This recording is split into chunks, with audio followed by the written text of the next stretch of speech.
घरोघरी मातीच्या चुली या मालिकेच्या येणाऱ्या भागामध्ये धमाकेदार असा ट्विस्ट येणार आहे.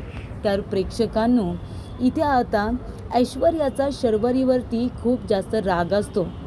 शर्वरीनेच विक्रांतचा खून केलाय ह्या आता मतावरती ऐश्वर्या पूर्णपणे ठाम असते. जानकी, अवंतिका, अगदी सारंगसुद्धा सगळ्यांना असं वाटत असतं की शर्वरी खोटं बोलू शकते, अफेअर करू शकते, चोरी करू शकते, पण ती विक्रांतचा खून करू शकणार नाही. या गोष्टीवरती सगळ्यांचा विश्वास असतो की शर्वरीने खून केलेला नाही आहे. पण इथे आता ही गोष्ट मान्य करायला ऐश्वर्या काही तयार नाही. ऐश्वर्या म्हणते, तुम्हाला सगळ्यांना असं वाटत असेल की शर्वरी इनोसंट आहे, तिने काही केलेलं नाही आहे, पण खरं तर शर्वरीच खरी गुन्हेगार आहे. तिनेच विक्रांतचा खून केला आहे, कारण तिला त्या राहुलबरोबर लग्न करायचं होतं ना, म्हणून. तेव्हा जानकी म्हणते, ऐश्वर्या इतक्या जोरात बोलू नको, कुणी ऐकलं म्हणजे. तरीसुद्धा ऐश्वर्या ऐकायला तयार नसते. अवंतिकाने ठरवलेलं असतं, सौमीला जर इथे आता शर्वरीची केस घ्यायचं नाही तरी चालेल, पण या वेळेला, पडत्या वेळेला मी माझ्या कुटुंबाला असं संकटामध्ये नाही सोडू शकत. या वेळेला मी स्वार्थी नाही होणार. मी माझ्या कुटुंबासाठी उभी राहणारच. मी शर्वरीची केस घेणार म्हणजे घेणार, आणि ती जिंकून पण दाखवणार, अगदी शेवटच्या श्वासापर्यंत. तेव्हा इथे जानकी आणि अवंतिका म्हणजे एकदम कॉन्फिडंट असतात की शर्वरीने खून नाही केला, पण ऐश्वर्या नाही. आणि शेवटीला इथे आता शर्वरीची कंडिशन फार वाईट असते. शर्वरी हॉस्पिटलमध्ये असते, कारण तिने स्वतःचं डोकं भिंतीवरती फोडून घेतलेलं असतं आणि त्यामुळे तिला हॉस्पिटलमध्ये ठेवण्यात आलेलं असतं. पण प्रेक्षकांनो, ही गोष्ट जेव्हा ऐश्वर्याला कळते ना, तेव्हा ऐश्वर्याने सगळी पातळी आता सोडून वागलेली असते. प्रेक्षकांनो, ऐश्वर्या काय करते, हॉस्पिटलमध्ये इथे आता सिरियस कंडिशनमध्ये असणाऱ्या शर्वरीचा जीव घेण्याचा प्रयत्न करते.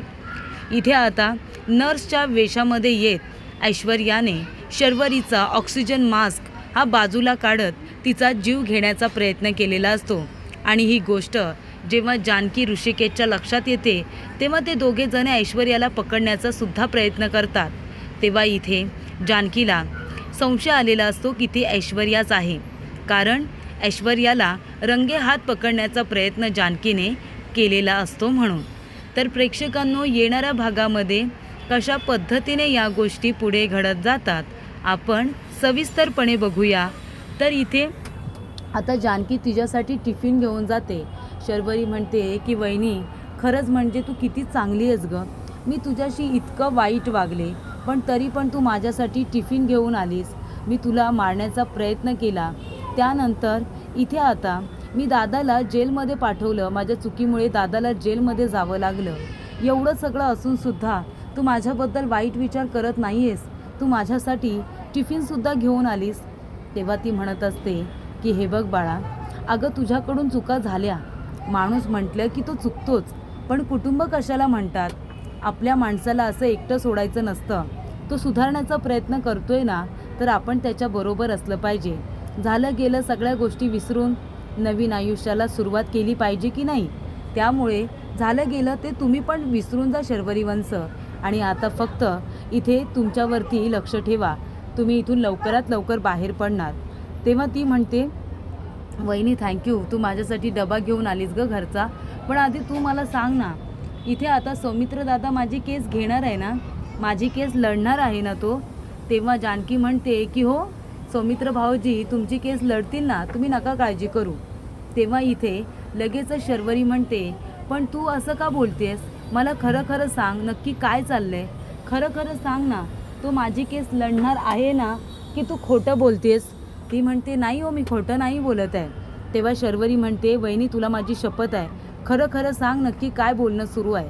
तेव्हा ती म्हणते की हे बघा शर्वरी वंश, तुम्ही उगाच चुकीचा अर्थ काढू नका, पण सत्य हेच आहे की सौमित्र भाऊजी तुमची केस लढायला तयार नाही, त्यांनी नकार दिला आहे. पण तुम्ही नका काळजी करू, आपण तुमच्यासाठी एखादा नवीन, एखादा वेगळा क्रिमिनल लॉयर बघूया ना. तेव्हा ती म्हणते, अजिबात नाही, माझ्या घरचा दादा, माझा सख्खा भाऊ माझी केस घ्यायला तयार नाही आहे, याला काय अर्थ आहे. जाऊ दे, मी जगून तरी काय करू. जर माझ्याच माणसांचा माझ्यावरती विश्वास नसेल तर मी मेलेलं बरं ना. जगून तरी मी काय करू. मी आता जीव देते. या भिंतीवरती डोकं आपटून आपटून मी माझा जीव देणार आहे. आणि तेव्हा ती खरोखरच भिंतीवरती इतकं डोकं आपटते की तिच्या डोक्यातून आता रक्त यायला लागतं. तिच्या डोक्यातून खूप रक्त येतं. आणि तेव्हा प्रेक्षकांनो, इथे आता खूपच जास्त भीती ही वाटलेली असते जानकीला. जानकी ओरडायला लागते. जानकी म्हणते की लवकर इकडे या. आणि ती तिथे असलेल्या हवालदारांना बोलवून घेते. ती म्हणते, हवालदार सर लवकर या. तेव्हा लेडीज हवालदार तिथे धावत पडत येते आणि म्हणते, काय झालं. जानकी म्हणते, शर्वरी वंश स्वतःचं डोकं आपटून घेत आहेत. तुम्ही प्लीज जरा हा लॉकअप उघडा ना, नाहीतर त्यांना काहीतरी होईल. तेव्हा घाईघाईने इथे आता लॉकअप उघडला जातो. जानकी आता आतमध्ये जाते आणि शर्वरीला थांबवण्याचा प्रयत्न करते. ती म्हणते, शर्वरी वंश सावरा स्वतःला, सांभाळा स्वतःला. आणि ती इथे आता शर्वरीला थांबवण्याचा प्रयत्न करते. पण शर्वरी म्हणते, अगं वहिनी, मी जगून तरी काय करू सांग ना. इथे माझ्या भावंडांना जर माझी काळजी नाही आहे, मला सोडवण्याची काळजी नाही आहे, तर मी जगून काय करू. आणि ती डोकं आता आपटते. तिच्या डोक्यातून खूप रक्त येतं आणि ती बेशुद्ध होते. बेशुद्ध झालेल्या शर्वरीला उचलून आता घेऊन जात इथे आता डॉक्टर बोलावले जातात. डॉक्टर म्हणतात की चला लवकर यांना हॉस्पिटलमध्ये ॲडमिट करावं लागेल. तेव्हा इथे शर्वरीला हॉस्पिटलमध्ये घेऊन जातात. तेव्हा इथे सुमित्राला असं वाटत असतं की शर्वरी कुठल्या तरी संकटामध्ये आहे. तिला जे वाटत असतं ते योग्यच असतं, कारण ती संकटामध्येच असते. आणि त्यानंतर इथे हॉस्पिटलला नेल्यानंतर सारंग फोन करून तिच्या तब्येतीची विचारपूस करत असतो. तेव्हा कळतं, जानकी म्हणते, तिथून काही बोलू नका, पण भावजी शर्वरी वंश हॉस्पिटलमध्ये आहेत. त्यांना खूप लागलं आहे. त्यांनी स्वतःचं डोकं भिंतीवरती आपटलं. त्यांना खूप त्रास झाला आहे. त्यांना हॉस्पिटलमध्ये ॲडमिट केलेलं आहे. तेव्हा सारंग म्हणतो, अगं वहिनी, तरीच इथे आपल्या आईला आठवण आली. तिला जाणवलं, कारण आई मला म्हणाली की शर्वरी कुठल्या तरी संकटात आहे. तू तिला फोन कर आणि विचारपूस कर तिची. तेव्हा सारंगने फोन केल्यानंतर त्याला हे कळलेलं असतं. तेव्हा तो म्हणतो, आई आत्ताच टेन्शनमध्ये, काय करायचं. ती म्हणते, काही नका सांगू आईला, थोड्या वेळानंतर हॉस्पिटलला या. अवंतिका आणि ऐश्वर्याला सांगा मला घरी यायला उशीर होईल, तेवढं जरा स्वयंपाकाचं बघून घ्यायला सांगा दुपारच्या, असं तिने आता सांगितलेलं असतं. आणि जर इथे अवंतिकाला जमणार नसेल तर ऐश्वर्याला थोडं बाहेरून अरेंज करायला सांगा आजच्या दिवस. तिने आता सगळी माहिती दिलेली असते. आणि त्यानंतर इथे आता जानकी तिथेच थांबलेली असते शर्वरीवरती लक्ष ठेवण्यासाठी, तिची काळजी घेण्यासाठी. शर्वरीच्या डोक्याला पट्टी वगैरे केली जाते. खूप रक्तस्राव होत असतो. ते रक्त थांबवण्याचा प्रयत्न केलेला असतो. आणि अशा रीतीने इथे आता शर्वरी शुद्धीवरती येणारच असते. डॉक्टर म्हणतात, काळजी करू नका, आता त्या बऱ्या आहेत. ब्लडिंग वगैरे येत होतं, आम्ही ते थांबवलं आहे. आता तुम्ही काळजी करू नका. पण त्यांनी का स्वतःला इतका त्रास करून घेतला. त्यांना त्रास होईल असं काहीही करू नका, त्यांना आराम करू द्या. तेव्हा इथे जानकी म्हणते, हो मी आहे ना, मी घेईन त्यांची आता काळजी. त्यानंतर प्रेक्षकांनो, सारंग आता ऐश्वर्याला सांगतो की शर्वरीताई हॉस्पिटलमध्ये आहे. कारण ती विचारते, जानकी कुठे आहे. जानकी मगाशी डबा द्यायला गेली, अजून आली नाही का. सारंग म्हणतो, जानकी वहिनीने जरा स्वयंपाकाचं बघायला सांगितलं आहे.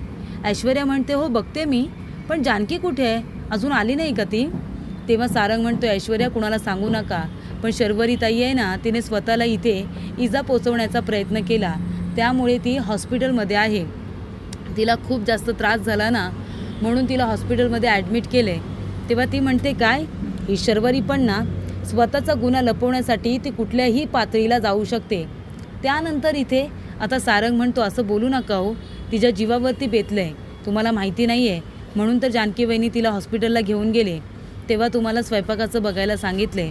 तेव्हा ती म्हणते, ठीक आहे, आता स्वयंपाक बनवायला खूप उशीर होईल, तर मी आता बाहेरूनच ऑर्डर करते. तेव्हा ऐश्वर्या बाहेरूनच आता जेवणाचं बघते, ऑर्डर करते. त्यानंतर इथे ऐश्वर्या आता जाते अवंतिकाच्या रूममध्ये. अवंतिकाला म्हणते, अवंतिका काय ठरवलेस तू खरंच शर्वरीची केस घेणार आहेस का. ती म्हणते, हो ऐश्वर्या, कारण मला खात्री आहे, जानकी वहिनी आणि मला खात्री आहे की शर्वरीने काहीच केलेलं नाही आहे. शर्वरीताई विक्रांत भाऊजींचा खून नाही करणार. जरी पण त्यांचं प्रेम नव्हतं, जरी पण राहुलबरोबर त्यांचं अफेअर होतं, पण त्या विक्रांत भाऊजींचा खून तर नाहीच करणार, एवढा तरी मला त्यांच्यावरती विश्वास आहे. तेव्हा ती म्हणते, पण मी तुम्हाला सांगते ना, खात्रीने सांगते ना तुम्हाला, माझ्या बोलण्यावरती विश्वास नाही आहे का तुमचा. तुम्हाला असं वाटतं का की मी खोटं बोलते. तिचं आणि माझं हल्ली काही पटत नव्हतं, आमचा दोघींचा एकमेकांवरती राग आहे म्हणून मी हे सगळं करते, असं खरंच वाटतं का तुम्हाला? तेव्हा ती म्हणत असते, पण मी खरंच सांगते, माझ्या बोलण्यावरती विश्वास ठेवा. शर्वरी जे काही बोलली आहे ना तुम्हाला, सगळं खोटं आहे आणि एक ना एक दिवस ते सत्य तुम्हाला समजेल. आधी का नाही तिने सांगितलं राहुलच्या आणि तिच्या अफेअरबद्दल? जेव्हा आपल्याला चष्मा सापडला जानकीला, तेव्हा ती म्हणाली की हा राहुलचा चष्मा आहे. तेव्हा काय म्हणाली शर्वरी, काय म्हणाली की हा असा चष्मा मी विक्रांतसाठी बनवून घेतला आहे म्हणाली ना ती. तिने तेव्हा कबूल केलं. पण जेव्हा इथे आता त्या हत्यारावरती, त्या मर्डर वेपनवरती जेव्हा तिच्या हाताचे ठसे सापडले, तेव्हा तिने कसं सांगितलं की तो चष्मा राहुलचाच होता, माझा आणि राहुलचं अफेअर होतं, तो मर्डर वेपन मला राहुलने उचलून द्यायला सांगितला, असं कसं सांगितलं तिने? जेव्हा स्वतः अडकते हे कळलं, तसं सगळं ब्लेम राहुलवरती टाकून मोकळी झाली, बरोबर ना? नाहीतर जोपर्यंत गोष्टी लपवता येत होता तोपर्यंत मात्र छान पद्धतीने लपवत होती, हो ना? तेव्हा इथे आता अवंतिका म्हणते, हो ग, तेव्हा कदाचित त्या घाबरल्या असतील आणि म्हणून त्यांनी सत्य सांगितलं नसेल. आपण सुद्धा त्यांना समजून घेऊया ना. तेव्हा ती म्हणत असते, अगं आपण समजून घेऊ ना, पण शेवटीला खोटं बोललीस ना शर्वरी, मग आता कशावरून ती खोटं बोलत नाही आहे? आता सुद्धा ती खोटं बोलूच शकते. तेव्हा इथे अवंतिका म्हणते, ऐश्वर्या, तू आम्हाला आल्यापासून तेच सांगतेस की शर्वरी ताईंनीच खून केला आहे, पण खरंच नाही वाटत ग. ते ज्या व्याकुळतेने सांगत होते ना, त्याच्यावरून तर असं वाटतंय की त्यांनी नाही खून केला आहे. तेव्हा ती म्हणत असते, तुझा विश्वास असेल तिच्यावरती, माझा विश्वास तर अजिबातच नाही आहे. तेव्हा अवंतिका म्हणते, अगं पण असं केलं तर मग त्यांची केस कोण लढणार? आता सोमी फक्त स्वतःचा विचार करतोय, स्वार्थी झालाय तो. आणि मी पण जर आता त्यांची साथ नाही दिली तर मग घरातले वकील असताना बाहेरचा वकील त्यांची केस का घेईल? म्हणजे बाहेरच्या वकिलांना असंच वाटेल ना की खरोखर हिने खून केला असेल, म्हणून घरातले कुठलेही लोक तिची केस घ्यायला तयार नाही. तेव्हा इथे ऐश्वर्या म्हणते, पण जर तू आता तिची केस घेतलीस आणि तू जिंकशीलसुद्धा, माझा तुझ्यावरती पूर्ण विश्वास आहे, तू जिंकणार ही केस. आणि पुढे जाऊन जर तुला असं वाटलं की खून शर्वरी वंसनीच केला होता, तर तुला रिग्रेट होणार नाही का? तुला वाईट वाटणार नाही का? तेव्हा अवंतिका म्हणते, हो ग, मला तसं वाटेलच. तेव्हा ती म्हणते, म्हणून म्हणते, पुन्हा एकदा विचार कर, शर्वरीची केस लढू नकोस. अगं सोमी काय वेडा आहे का? सौमित्रला कळून चुकलंय की शर्वरी गुन्हेगार असू शकते आणि म्हणून तर तो ह्याच्यातून बॅकआउट करतोय ना, तो ही केस लढत नाही आहे ना. तेव्हा अवंतिका म्हणते, मला विचार करायला वेळ हवा आहे. तेव्हा इथे ऐश्वर्या म्हणते, ठीक आहे, तू कर विचार, पण मला तर असंच वाटतं की तू शर्वरीची केस लढू नये. मी पुन्हा पुन्हा तुला सांगते, खून हा शर्वरीनेच केला आहे. त्यानंतर ती आपल्या रूममध्ये जाते आणि ती म्हणते की सारंग, माझं थोडं काम आहे, मी जाऊन आलेच हां, मला थोडा वेळ लागेल. तेव्हा तो म्हणतो की आता कुठे जात आहे तुम्ही? ती म्हणते, आलेच, थोड्या वेळात येते. त्यानंतर ती बाहेर जाते आणि ती दुसरीकडे कुठे गेलेली नसते, ती गेलेली असते सिव्हिल हॉस्पिटलमध्ये, जिथे जानकी आणि ऋषिकेश दोघेजणं शर्वरीबरोबर थांबलेले असतात. आणि तिथे गेल्यानंतर तिने आता एक गेटअप केलेला असतो नर्सचा आणि तोंडाला मास्क वगैरे लावून ती शर्वरीच्या वॉर्डमध्ये गेलेली असते. शर्वरीला ऑक्सिजन लावण्यात आलेला असतो आणि तिचं ऑपरेशन सक्सेसफुल झालेलं असतं. तिच्या डोक्याला इथे आता टाके पडलेले असतात, त्यामुळे तिला इथे आता बेशुद्ध होण्याचं इंजेक्शन दिल्यामुळे, ॲनास्थेशिया दिल्यामुळे ती शुद्धीवरती अजून काही आलेली नसते. तेव्हा इथे जानकी आणि ऋषिकेश तिला गोळ्या आणणं किंवा बाहेरचं आता डॉक्टर काहीही आणायला सांगतात, त्याच्यामध्ये बिझी असतात.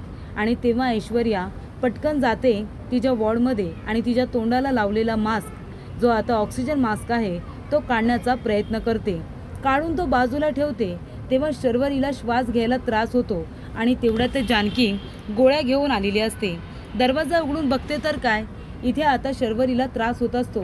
ती म्हणते, सिस्टर, अहो तुम्ही मास्क कशाला काढताय? ऑक्सिजन मास्क काढू नका, त्यांना गरज आहे, राहू द्या ना त्यांच्या तोंडाला, त्यांना श्वास घ्यायला त्रास होतोय, तुम्हाला कळत नाही का? तेव्हा ऐश्वर्या म्हणते, बरं बरं ठीक आहे. आणि ती तिथून जात असताना जानकी पटकन तिचा हात पकडते आणि म्हणते, कोण आहात तुम्ही? सांगा ना, कोण आहात तुम्ही? तेव्हा इथे ऐश्वर्याचे डोळे हे आता जानकीच्या लक्षात आलेले असतात. ती पटकन आता चष्मा काढते आणि आपल्या डोळ्यांना लावते आणि म्हणते की मी फक्त चेक करत होते, बाकी काही नाही. तेव्हा ती म्हणते, एक मिनिट, कोण आहात तुम्ही? नर्सच आहात ना? तेव्हा ऐश्वर्या तिला धक्का देऊन आता सरळ तिथून निघून जाते, पळून जाते ती. तेव्हा जानकीला संशय आलेला असतो. ती म्हणते, काहीतरी गडबड नक्की आहे, ही ऐश्वर्या तर नव्हती ना? मला ही नर्स ऐश्वर्याच वाटत होती. तीच हाईट, तेच तिचे डोळे. मला असं वाटलं की इथे ऐश्वर्याच आली आणि तिने शर्वरीचा मास्क काढण्याचा प्रयत्न केला. काय गडबड आहे ही सगळी? ऐश्वर्या नक्की सुधारली आहे ना, असा संशय जानकीच्या मनामध्ये आलेला असतो.